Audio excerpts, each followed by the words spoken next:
ہم سیاست اور جمہوریت پہ یقین رکھتے ہیں، اور جو سیاسی صورتحال ہمیں نظر آ رہا تھا، جو معاشی صورتحال ہمیں نظر آ رہا تھا، جس طریقے سے یہ حکومت نہ سیاست نہ معیشت چلا سکتے، اس کی وجہ سے ہم سمجھتے ہیں کہ 2020 تبدیلی کا سال ہے.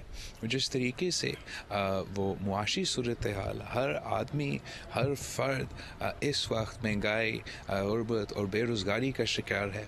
اس لیے پی ٹی آئی کی حکومت نے جس طریقے سے یہ IMF ڈیل ہم پر زبردستی سونپا گیا، جس طریقے سے ٹیکسز بڑھائے جا رہے ہیں، جس طریقے سے ہمارا معیشت سے جان نکالا جا رہا ہے، اس کی وجہ سے ہم سمجھتے ہیں کہ عوام، اس ملک کے عوام، یہ حکومت زیادہ دیر تک برداشت نہیں کر سکتے ہیں. میں سمجھتا ہوں کہ عوام کون سا پیج پہ ہے، وہ سب سے امپورٹنٹ بات ہے.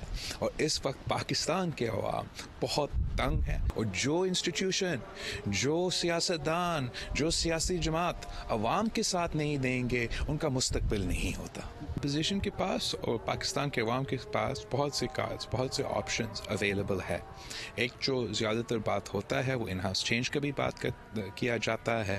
دوسرا، نئے الیکشنز کی بات کی جاتی ہے. یہ حکومت صرف اور صرف اس بات پہ ڈٹی ہوئی ہے کہ ہم اپنے مخالفین کا سیاسی وکٹمائزیشن کیسے کیا جائے. سر، جو مارچ میں آپ نکلنے جا رہے ہیں یا مولانا صاحب نکلیں گے، وہ مولانا صاحب اکیلے ہوں گے یا تمام اپوزیشن ساتھ ہوگی؟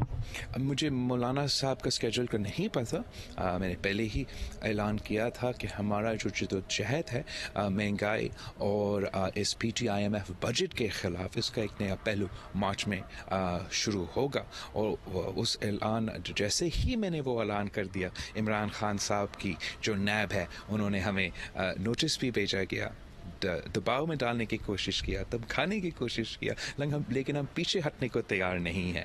ہم عوام کے مسائل کو حل کرنا چاہتے ہیں، عوام کو اس عذاب سے نکالنا چاہتے ہیں، اور اس کے لیے ہم سمجھتے صرف ایک ہی طریقہ ہے کہ عوامی حکومت بنے، عوام کے نمائندے اس حکومت چلائے، اور عوام کے نمائندے ہی عوام کے معاشی پالیسیز کے فیصلے کریں. سر، یہ جو مارچ آپ شروع کرنے جا رہے ہیں، اس کا ٹارگیٹ آپ کے ذہن میں کیا ہے کہ حکومت معاشی پالیسیز پر نظر ثانی؟ اس کا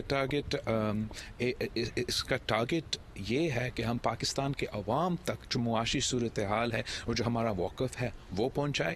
اس کا ٹارگیٹ یہ بھی ہے کہ ہم حکومت کو یہ پیغام پہنچائے کہ پاکستان کے عوام کا یہ مطالبہ ہے، پاکستان کے عوام کا یہ مطالبہ ہے کہ یہ جو آپ نے PTIMF ڈیل کیا ہے، جس طریقے نااہلی سے، نالائکی سے آپ نے یہ نیگوشیشنز کی ہے، جس طریقے سے آپ کی PTIMF ڈیل کی وجہ سے پاکستان کے عوام کے معاشی حقوق پہ سودا بازی کی گئی، جس طریقے سے PTIMF ڈیل کی وجہ سے پاکستان کی معاشی خود مختاری پہ حملے کی گئے، یہ ہم نہیں مانتے. یہ PTIMF ڈیل ہمیں قبول نہیں ہے، اور ہم چاہتے ہیں کہ حکومت اس IMF ڈیل کو چھوڑ کے پھر سے نیگوشیٹ کرے، ایک عوام دوست منصوبہ لے کر آئے، پاکستان کے معاشی خود مختاری کے مطابق ایک منصوبہ لے کر آئے. سوال ہے کہ اہم شخصیات کی لندن روانگی کی خبریں بھی سامنے آئی، تو آپ کیا سمجھ رہے ہیں کہ کوئی لندن پلان بھی بن رہا ہے؟ نہ مجھے کوئی علم ہے. میں سمجھتا ہوں کہ یہ صرف اور صرف کنسپیریٹوریل باتیں ہیں. میں ریٹریٹ کرنا چاہوں گا کہ جو فیصلے کرنے والے ہیں، یا جو فیصلے جن کو فیصلہ کرنا چاہیے، وہ پاکستان کے عوام ہے. کسی اور کی مرضی یہ حکومت یا پاکستان کی ریاست کو نہیں چلنا چاہیے، صرف اور صرف عوام کی مرضی سے چلنا چاہیے، کسی سازش کے تحت نہیں. ہم کسی یہ سلیکٹڈ کو نہیں مانتے تو ہم کسی دوسرے سلیکٹڈ کو بھی نہیں مانیں گے. ہم صرف اور صرف جمہوریت میں یقین رکھتے ہیں. ہم سمجھتے ہیں کہ صرف اور صرف جمہوری طریقے سے ہم عوام کے معاشی حقوق کا تحفظ بھی کروا سکتے ہیں. سر، لیکن اسی جگہ جہاں پر ہم کھڑے ہیں، یہیں پہ مریم نواز صاحبہ بھی آئی، دیگر اپوزیشن جماعتیں کے جو رہنما ہیں وہ بھی آئے، لیکن اس وقت جہاں پہ آپ موجودہ صورتحال پر اتنی تشویش کا اظہار کر رہے ہیں، وہیں اپوزیشن لیڈر ملک سے باہر ہیں، وہیں مریم نواز صاحبہ خاموش ہیں، تو آپ سمجھتے ہیں کہ یہ کوئی ڈیل کا نتیجہ ہے؟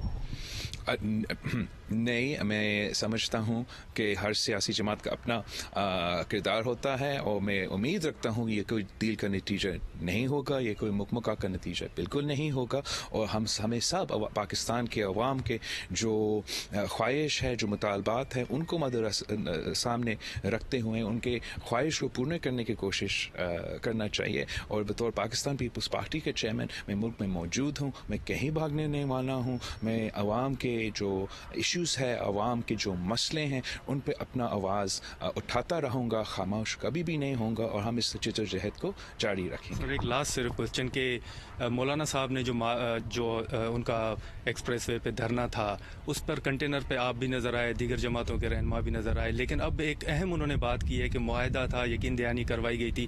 تو کیا آپ کو علم ہے یا آپ کو آگاہ کیا گیا کہ کیا یقین؟ نہ ہمیں کوئی معاہدہ کا علم ہے.